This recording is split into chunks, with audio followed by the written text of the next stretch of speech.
Well, everyone left. I'm by myself. It must be my turn. When I was in high school, we started a group. My junior year, we had 2 ukuleles, 2 guitars, and a big bass viol. And we had a group that sang like the Wedgwood Trio, for some of you who are older that remember them. And we had a big revival in the school. We had Elder Lovelace come our senior year, and it changed our school drastically. And then I went to Walla Walla. And I did what a lot of kids do when you get to college. Is this religion mine? Is it my parents'? Was I brainwashed? Ever since I came home from the hospital when I was born, I've been at church every week almost. Are the Mormons right? Methodists right? Catholics right? Are we right? What is it? And I went through a time, I left for a while, not going to leaving at Walla Walla College, the church. They would come, and there was no place to go at Walla Walla in the middle of the winter time. So all they did was they came and checked your room to see if you were out. So that was easy. You got up at 9:25, you get in your closet, you sit there until they check your room, then you go back to bed. That's leaving the church, see? So anyway, the other events happened. I kind of came back in, and so I was trying to learn what I could. And went to La Sierra the next year, and I was working in the summer for Southern California Conference, moving bands. We were moving pastors and teachers and administrators between San Diego, Santa Barbara, and San Bernardino. And we were moving a pastor in. He was in this Southgate, Linwood, kind of Long Beach area. And another pastor came in. And he said, "Where's Pastor so-and-so?" "Oh, he's in the back bedroom over there." So this guy was excited, and he went in, and he said, "Pastor," he said, "do you know what's going on at La Sierra?" And he goes, "No, what?" He says, "Elder Vinden is preaching our righteousness by faith." I had no idea what that was. And the pastor had no idea what that was. We didn't know what it was. It was the commandments. You didn't do this, you didn't do this, you didn't do this. And so I picked up a chair, and I started walking from one bedroom to the other bedroom, trying to hear the conversation that's going on in the other bedroom. And the other pastor didn't know. He said, "What is it?" He said, "It is the last message for the church. It's the last message to the world." I'd gone to La Sierra for a year. I had a car now. I could go home whenever I wanted to, so I didn't stick around much. But I can assure you that the next time I was at college, when it started again, I went to the La Sierra Church. It held 2,000 people. There were no seats. The pews were crowded. People were standing along the walls. And I ended up being one of those for several weeks. And Elder Vinden was teaching us stuff we'd never heard before. And he had in his sermons little stories and little parables he would tell. And I found out later that his daughter had learning disabilities, and he would tell these stories to her until she got it. He would figure out a way to get it to where she got it. And then he would use it in his sermon. And I'm so grateful for his daughter, because when she got it, I could get it. And he left. One year he left, went up to Puke, I think was the name of that place. The rival college. They called us La Sierra in Sin City. And I was self-righteous. They lived up there in Angwin. The elevation was heaven. The population was 144,000. Anyway, he went up there. And fortunately for me, the books started coming out. I didn't like to read really well, but I became a pretty good bookworm.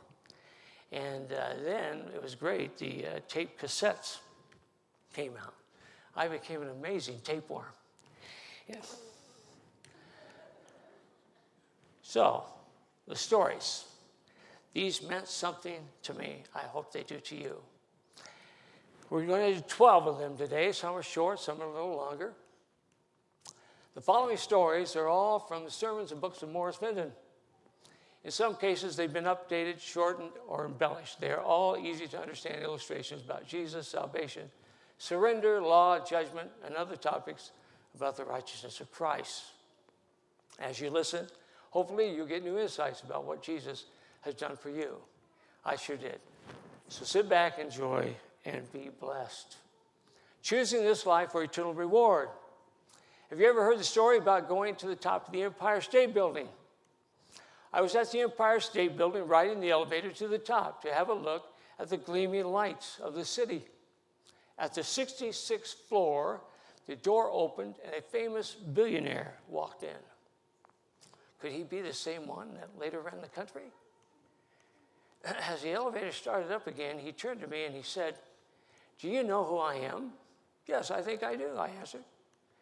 We continued to the top of the building. Then we walked over to the edge, to the rooftop, and looked down on the city below.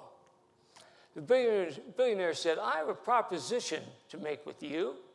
I said, "Really? I hope it involves some money." We both laughed. He said, "As a matter of fact, it does." I figured that there was probably going to be a catch, but I was delighted with the possibility of an offer. Then he continued, "I want to give you $1 million on 2 conditions. The first is that you promise to spend the entire sum in 1 year." Well, that was a little disappointing, but $1 million in 1 year is better than no million at all. "Well, that's not a problem," I said. "Good," he replied. "Now here is the second condition. At the end of the year, we both will meet again at the top of this building." "Is that it?" I asked. "Well, no," he said. "You will then have to jump off the building." "I beg your pardon," I gasped. He then repeated his proposition, $1 million and you die in 1 year, or no money at all. "Well," I said, "I don't think that proposition will attract too many people, will it?" He tossed me his hat, and I turned and left. Would you choose to be rich and then have to die in a year? How about 2 years? Would you do it for 5? How about 25? What would you be willing to sacrifice to live a rich life? Would you sacrifice the potential of eternity with Jesus? Millions are. What kind of people did Jesus choose?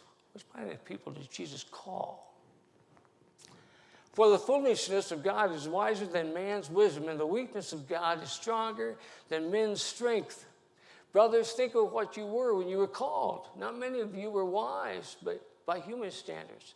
Not many were influential, not many of noble birth. You ever hear the story about the letter from the Jordan Management Consultants? Jordan Management Consultants, September 25, 27 AD. Dear sir, thank you for submitting the resumes of the men you picked for management positions in your new organization. All of them have now taken our battery of tests, and we have not only run the results through our computer, but also arranged personal interviews for each of them with our psychologists and vocation aptitude consultants. The profiles of all tests are included, and you will want to study each one of them carefully. It is our staff's opinion that most of your nominees are lacking in background, education, vocational aptitude for the type of enterprise you are undertaking. We would recommend that you continue your search for persons of experience with managerial ability and proven capabilities. Simon Peter is an emotional, unstable, and he's given to fits of temper. Andrew has absolutely no qualities of leadership. The 2 brothers, James and John, sons of Zebedee, put personal interests above the company loyalty. Thomas demonstrates questioning attitude that would tend to undermine morale. We feel that it's our duty to tell you that Matthew has been blacklisted by the Greater Jerusalem Better Business Bureau. James, the son of Alphaeus, and Thaddeus definitely have radical leanings, and they both registered a high score on the manic depressive scale. One of the candidates, however, shows great potential. He's a man of ability, resourcefulness, meets people well, has a keen business mind, and has contacts in high places. He's highly motivated, ambitious, and responsible. We recommend Judas Iscariot as your controller and right-hand man. All of the other profiles are self-explanatory. We wish you every success in your new venture. Sincerely yours, Elijah Ben Judah, President. What kind of people did Jesus call? A marriage proposal for a wife. For this cause shall a man leave his father and mother and shall cleave to his wife. I'm asking you to be my wife. However, there are certain qualifications. First, I wish it understood that I love my mother more than I love you. This is understandable, I'm sure, when you consider that I have known her so much longer than I have you. Second, with any basic decision, I will consult my father rather than you. You're still young and inexperienced, whereas my father is older and very wise. Third, I'm reserving my room at my parents' place because I plan to spend some of my time with my family to preserve family unity. I hope you will not mind staying at home alone sometimes. Fourth, a word about my property. It is mine. You will need to sign some legal documents that you will have no claims on my property or money. One more thing, I cannot bear sickness, tears, or sorrows. So please don't expect me to give you any sympathy or attention. I need my sleep. I cannot be bothered with your problems. Bear your own crosses and keep your chin up. I will give you full responsibility for the children, meals, and all household duties, so that I may be free to give my full attention to my family, possessions, and business. I do want you to be my wife. I feel sure we can have some great times together. If you say yes, I shall go ask my mother if it's okay. P.S. Any expenses at the wedding will be your family's responsibility. Now, that was interesting. Jesus is the groom. We are the bride. Everyone who has left house or brother or sister or father or mother or children or fields for my sake will receive 100 times as much and will inherit eternal life. I'm asking you to be my God. However, there are certain qualifications. First, I wish I'd understood that I love myself more than I do you. My family and friends are also more important to me, which is understandable, I'm sure, when you consider that I have known them so much longer than I have you. Second, if it comes to a crisis with respect to any basic decision, I will consult my own wishes rather than yours. Some of your ideas seem very strange to me. And if I'm to make a name for myself in business, I cannot be tied down to your set of values. I'm sure you can understand that.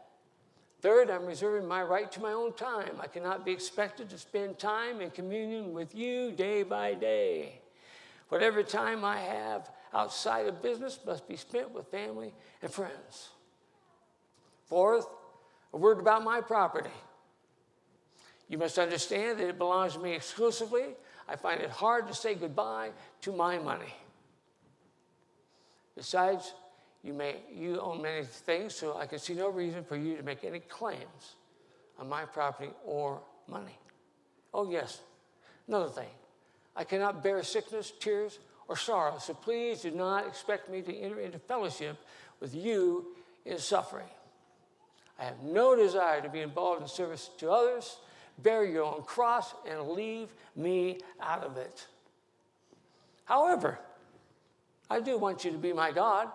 As such, you will have full responsibility for providing me with salvation and showering me with blessings and for answering my prayers.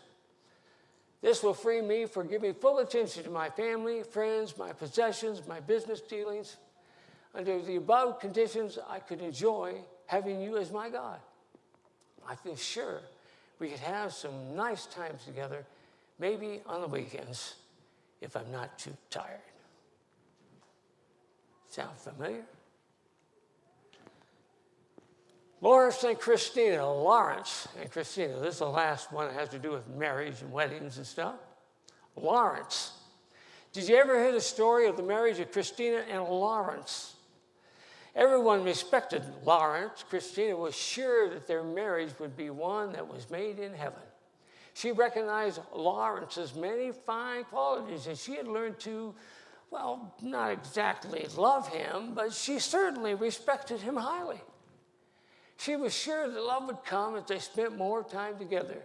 The day of the wedding arrived, and as the music played, Christina walked up to the altar and promised to remain faithful to Lawrence until death would they part. Christina and Lawrence became man and wife. But problems started even before the honeymoon was over. By the time they had moved into their new home, it was apparent that they did not like the same things at all. Christina became increasingly unhappy with Lawrence. He was not tolerant. His ideas were set in concrete. She grew increasingly weary of his constant condemnation. He not only made judgments about her outward behavior, but he judged her inward motives as well. Christina tried every day to please him, but it seemed the harder she tried, the more things went wrong. Her best efforts ended up in total disaster. Sometimes Christina would become so discouraged that she would take fiendish delight in giving up and doing whatever she wanted, knowing that Lawrence would not be pleased. The only thing that Christina was ever successful at was seeing how far short she fell from Lawrence's ideas. She could always feel his eye on her, judging, accusing, condemning her. One night as she lay in bed beside him, she realized that she could never please him. It was hopeless to try. She no longer respected and honored Lawrence. He now seemed ugly and hateful to her. Something must change. Life cannot go on this way anymore. If only she could be married to someone else who would love her and approve of her. But the words "to death do us part" echoed and re-echoed in her mind. Maybe she could somehow manage, but how? She could not kill him. She was not strong enough. What about killing herself? She couldn't do that either. What could she do? If only she could die and be reborn. And begin again. In utter despair, she cried out to God. If anything gets done to save me out of this awful mess, you're going to have to do it, and you're going to have to do it all. The first time in a long time, peace came into her heart, and she fell asleep. Christina awakened the next morning. Lawrence was still there, but everything seemed different. Did Lawrence have a twin brother? There were tears in his eyes and beautiful lines on his face that spoke of some kind of struggle he'd been through. There were scars in his hands that she had not noticed before. Instead of rushing out into the kitchen, she began the day by taking time to talk with Lawrence. She began to see that he had a kind heart, that he loved her and accepted her, no matter how breakfast turned out. She began to relax that very day. Christina began to spend more time getting to know this wonderful person.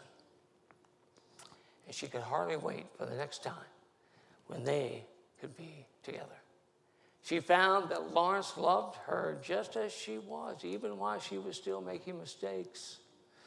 The more she felt loved, the better her performance and the fewer mistakes she made. Christina's entire relationship with Lawrence had changed. She loved him. Not only did she find pleasure in pleasing him, but her tastes, her inclinations were changing. She was now loving the things he loved. Once she had thought that only if Lawrence died could she find peace. But it was Christina who had died and had been resurrected and who now walked in the newness of life. So, my brothers, you also died to the law through the body of Christ, that you might belong to another, to him who was raised from the dead, in order that we might bear fruit to God. But now, by dying to what once bound us, we have been released from the law, so that we may serve in the new way of the Spirit and not in the old way of the written code. It is because of God that you are in Christ Jesus, who has become for us wisdom from God. That is our righteousness, our holiness, and our redemption. Did you ever hear the story about Mud Cutter? 3 neighbors were watching and commenting on another neighbor who was trying to get her son ready for a party that evening. The poor kid's mother really has a problem, the first neighbor observed, as the kid stomped gleefully through several large mud puddles. She probably had him all ready to go to the party, and now look at him with all that mud all over his clothes. Oh, but there's good news, the gospel, said the second neighbor. You see that his mom is going to take all those dirty clothes and wash them in Mud Cutter detergent. That will solve everything. I don't think it will. Do you know this kid? Retorted neighbor 1. Just keep watching. And they did. And sure enough, the kid with freshly laundered clothes charged back outside the nearest puddle and started splattering himself with muddy goo again. His mom shook her head and sighed, and she tried to look thankful for her box of Mud Cutter. You see, neighbor 1 continued, how is she going to get her kid ready for the party when as soon as he is clean, he runs back to those mud puddles? What she really needs is not only to get him clean, but also take away his desire to play in mud puddles, maybe even make him hate mud. Neighbor 3 had not said much, but he'd been thinking, even if mom could clean up the kid and make him hate mud puddles, it seems like the problem will never be solved until someone dries up the mud puddles so they never return. Now that would be good news. But the 3 neighbors could not agree on what was really the best news, and they ended up out in the street slinging mud at each other. Whoa!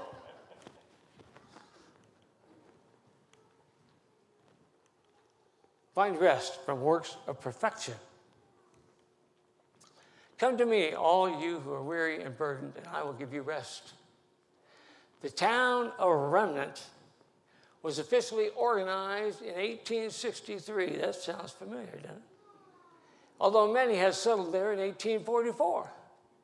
People of Remnant were different from the world. Many believed that everyone must end up perfect. They must end up living in Hawaii.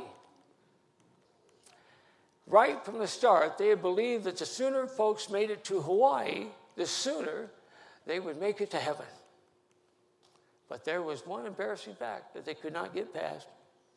None of them lived in Hawaii, and they could not seem to get there. But what do you do with the text that says, live in Hawaii, even as your Father in heaven lives in Hawaii? Hawaii seemed to be a long way off. A few claimed that they had lived in Hawaii, but everyone knew that was not right. There was a text that was quoted in Remnant that said, if you say you lived in Hawaii, you're a liar and the truth is not in you. That is a proof they had that no one had ever been there. Many of the people of Remnant believed that if you worked as hard as you could for your entire life, maybe you'd be able to spend one day in Hawaii just before you died. But few would ever manage even that. For many years, there was one commonly accepted method for reaching Hawaii. You went out to the edge of town, to the beach, got in the water, and started swimming. Swimming lessons were popular in Remnant. There were swimming schools, swimming seminars, and 5-day swimming clinics offered regularly. Citizens in good and regular standing were expected to learn to swim. Some people became so discouraged trying and failing to swim to Hawaii that they left town. Some died in their attempts. Then one day it happened. Several people, failing again, who had just returned to the shore, gasping and struggling for air, had an epiphany. Who says we have to go live in Hawaii anyway? Can you name anyone who's ever been there, made it? Soon they gathered quite a following, but others fought against it. For a time, everyone was discussing this new theology. The idea that if everyone was still trying to swim to Hawaii when Jesus came to get them, they would still be a long ways from it. So, what was the point? Now, there were two groups, but the odd thing was, everyone was still at the beach swimming. There came a third option. It bypassed the beach entirely. The third option said that one needed to get acquainted with a pilot who had a plane, a big plane. You place yourself in his hands, he gets you to Hawaii. All you do is get on board the plane and rest in his control. It is his business to get you to Hawaii. There were many questions, but what do? You have to do something. Do you wave your arms and kick your feet? Folks who work so hard to get to Hawaii, how on earth do you get there resting? Hawaii and effort, lots of effort. The two had always gone together.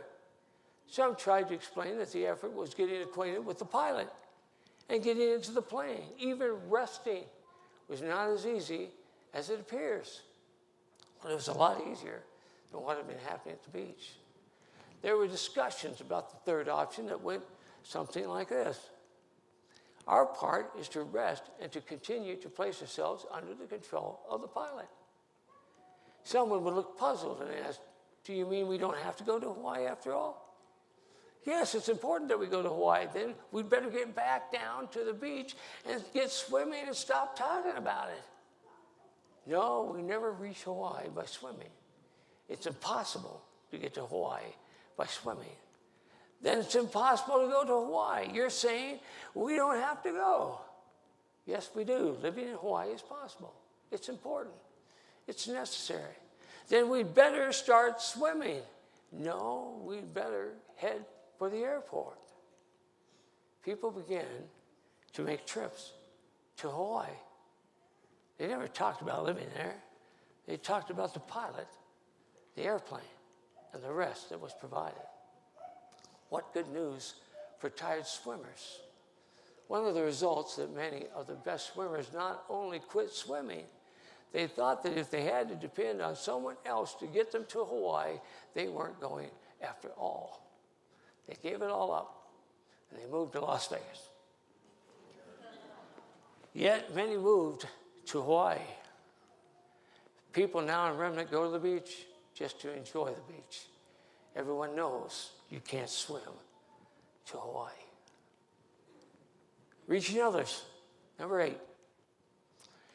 Did you ever hear the story about the insiders and the outsiders? I'm going to say this one fast because you have to say this fast, this story. There are insiders inside and there are insiders outside. There are also outsiders inside and there are outsiders outside. But people can't tell the difference between the insiders and the outsiders because they look at the outside. So while most would consider themselves insiders, one of the best indicators of their true condition will be their relationship with outsiders. Outsiders are outside because they think that it's in to be out. But really, insiders want outsiders in. If insiders don't want outsiders in, that's because they're outsiders. I'll heal their backsliding, love them freely. The need for power. I'm not ashamed of the gospel of Christ because of the power of God for salvation for everyone who believes. Jesus' power.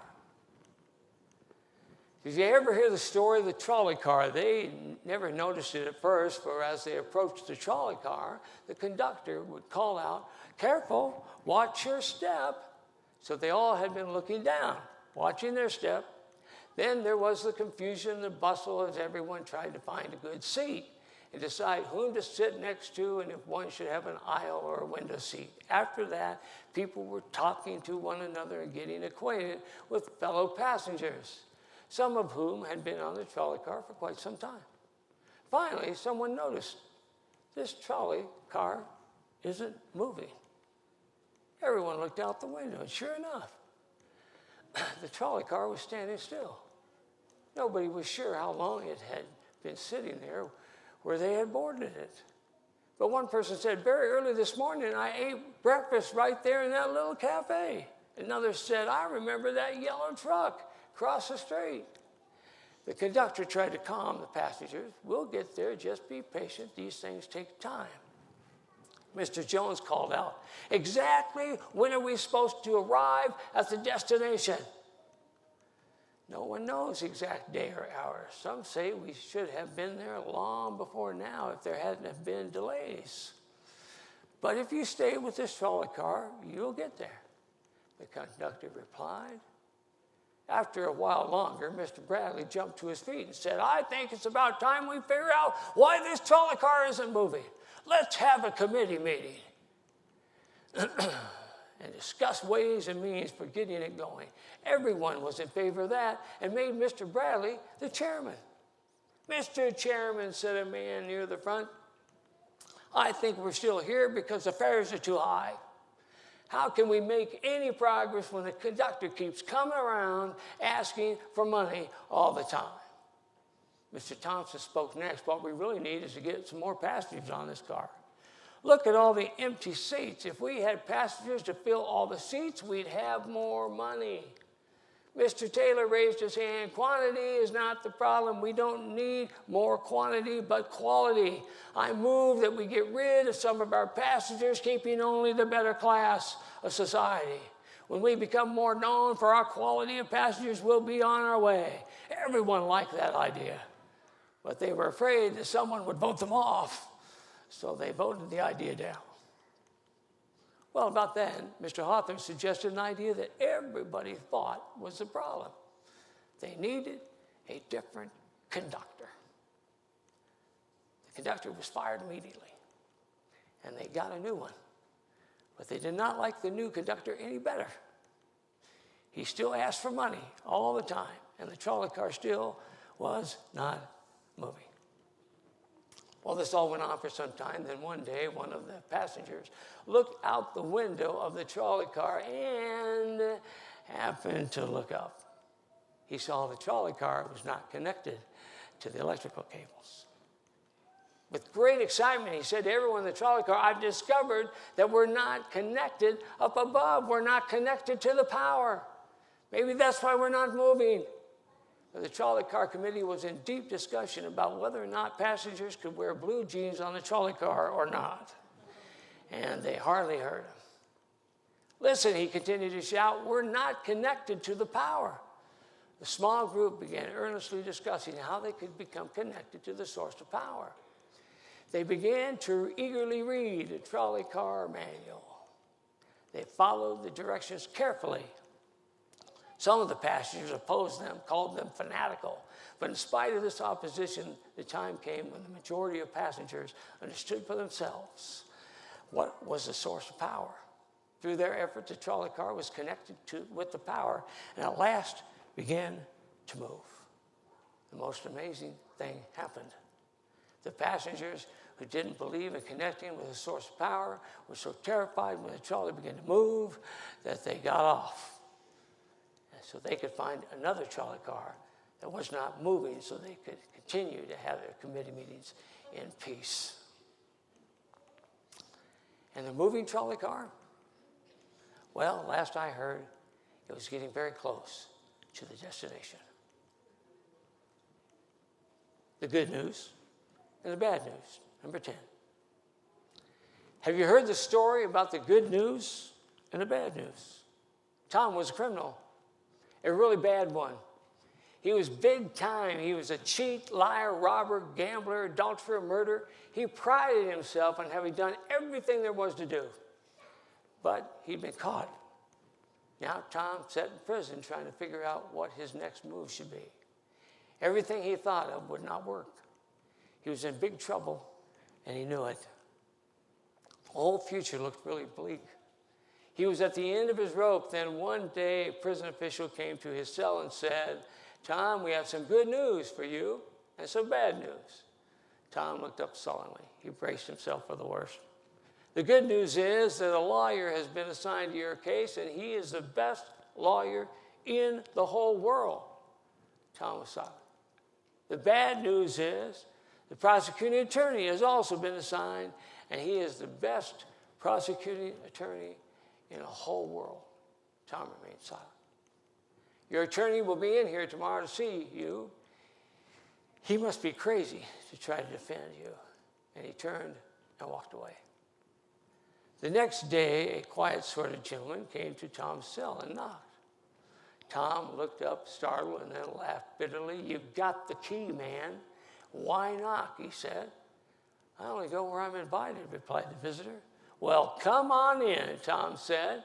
I wasn't planning on going anywhere. Who are you anyway? I'm a lawyer. I understand you're looking for a lawyer to take your case. Yes, said Tom. It's about time they finally sent me someone. I hear you're supposed to be pretty good. If that is the case, I know you're probably expensive and I don't have much money. The lawyer said, I have some good news for you and some bad news. The good news is that I never lost a case. I can guarantee the outcome of the trial if you trust me. And the bad news is the price, right, said Tom. Lawyer nodded. Okay, lay it on me. How much is it going to cost? It's free, the lawyer said. I beg your pardon. It's free, the lawyer repeated. Hey, I don't need your charity, said Tom stiffly. I can raise the money if I get out of this dump. The lawyer smiled kindly. No, if you want my help, you must accept it as a gift. You cannot pay me any part of it. It's one of the conditions for me taking your case. Tom thought for a minute, what are the other conditions for receiving your help? Well, the lawyer replied, I have some more good news and bad news for you. The good news is that all you have to do if you want me to take your case is just ask me. I'll take it immediately. The bad news is that if I take your case, you'll have to plead guilty. Tom gasped. You are guilty, aren't you? Asked the lawyer. Yeah, but how can you help me if I plead guilty? I'm done if that happens. I have some bad news for you and some good news, said the lawyer. The bad news is if you plead guilty, you'll be convicted. And if you don't plead guilty, they got enough evidence against you that you'll be convicted anyway. Either way, you get the death sentence. Then why even have a trial, said Tom. You've forgotten. I have some good news, said the lawyer. The good news is that I'm willing to take your sentence and let you go free. No way, cried Tom. I'm the one who's lived this rotten life. I'm the one. I've done nothing good. I don't deserve anything but death. I won't let you do that. The lawyer replied gently, but Tom, I've already paid it. All that remains is for you to accept my substitution in your behalf. It is yours if you want it, and it's complete. After a long moment, Tom asked quietly, is there anything else I should know before the trial? The lawyer nodded, yes. I have some good news for you and some bad. The good news is that you'll be pardoned. You'll be able to stand before God and man as if you never made a mistake in your life. But there's some bad news for you too. You won't be a criminal anymore. You'll be completely innocent. What do you mean? You'll be a new person. You see, I do more than just pay your penalties. You will have a new direction. You'll become pure and honest and trustworthy. We will work together closely, you and I. We'll become friends. You will come to hate the things you used to love and love the things you used to hate. You will really be a new person. What if I don't want all that? The pardon is only good for those who are willing for me to give them a new life, said the lawyer. Tom stared at the floor a while. The lawyer waited patiently for his decision. At last, Tom raised his head. I want you to take my case, he said. I admit I'm guilty. I really don't want to keep on being a crook. I accept your help, your free gift. The lawyer rose and held out his hand. Tom took it firmly. Contract was sealed. Is there anything else I should know before you leave? Yes, there's one more thing, replied the lawyer. I have one last bit of good news and bad news for you. Tom smiled. Give me the bad news first and get it over with, although all your bad news has not been all that bad. The lawyer smiled too. All right. The bad news is that we set the date for your trial. Well, that's not bad news, exclaimed Tom. The news of a coming judgment is terrific news. With you as my attorney, it'll be the date that begins the process of setting me free. Your good news is going to have to be pretty good to outdo that. The lawyer looked into Tom's eyes for a moment and said, the good news is this. When you come to the trial, I will not only be your lawyer, but I'll also be your judge. Moreover, the Father judges no one, but has entrusted all judgment to his Son. I tell you the truth, whoever hears my word and believes him who sent me has eternal life and will not be condemned. He has crossed over from death to life. This is the last long one, then we have a little short one. He came into his own, and his own received him not. Let me tell you the story of when I was watching Mannix one Saturday night. The mystery was so good that in order to get food, I would rush back and forth to the kitchen during each commercial so that I would not miss a second of the show. Now, Mannix was in his final few minutes. The excitement was soaring, the plot quick, and with every second, it was the best mystery of the entire series, and I'd seen them all. The excitement was so intense, I did not want to even blink. Then the confrontation was about to happen. Suddenly, my sister came running into the room, yelling, Jesus is coming! Jesus is coming! Shh! Mannix is on. But Jesus is coming. Yeah, okay. Of all the dumb times, she started yelling out just as the shooting began. Mannix spun his black Mustang to the left, jumped out and returned fire. Bullets ricocheted from car hoods and nearby rocks. The camera zeroed in on the calm but determined face of the star. A thrill went through me. Jesus is coming, little sister continued to yell. I know he's coming, but right now Mannix is on, and I want to watch it. This is the best part of the show. Just be quiet and let me finish it. It's almost over. But he's coming now, she screamed, her face electric with happy light. I just saw him. Suddenly I realized how bright everything was, just like daytime. I could hardly make out the figures of Mannix and the two bad guys on the TV screen. Oh no, I thought. He came now? Right near the end of Mannix? Why couldn't he have waited 5 minutes? 5 minutes more wouldn't have hurt anybody. I strained to see what was fading TV figures were doing. They rolled down a little hill, hitting each other. The music was forceful, fast, and heavy. The light in the room grew brighter and brighter. Jesus is coming, my little sister yelled, and I get to meet him. Be quiet, please. I don't want to miss a word. The best lines are at the end of the show. They're always so clever and have such meaning. Go outside and meet Jesus, I said. Tell him I'll be out as soon as Mannix is over. She ran outside. I turned up the TV and crowded as close to the screen as I could. Mannix stood over the bad guys with a gun in his hand. Well, it looked like a gun. Until the police arrived. The verbal exchange was amusing. I chuckled. I wish I could write like that.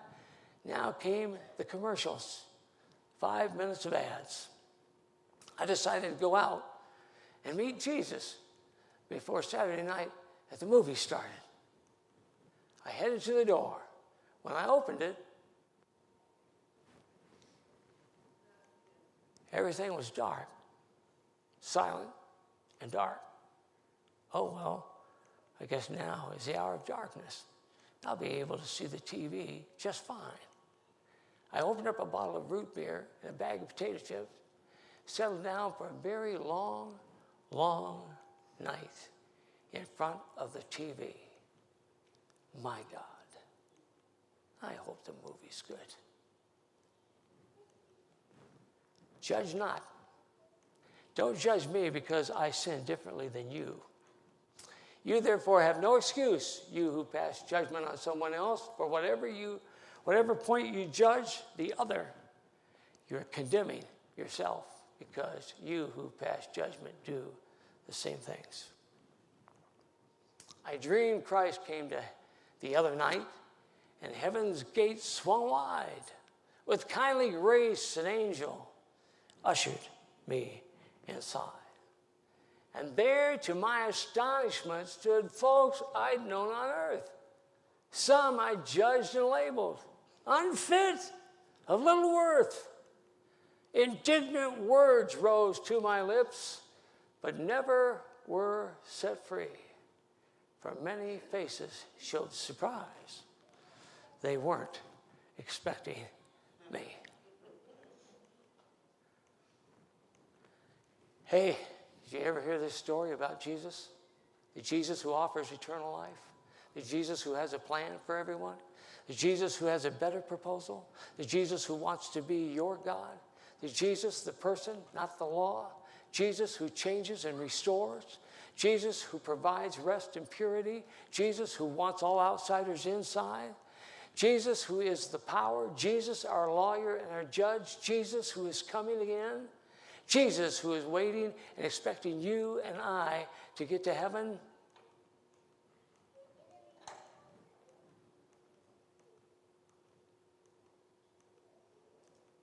Have you heard? It's all about Jesus.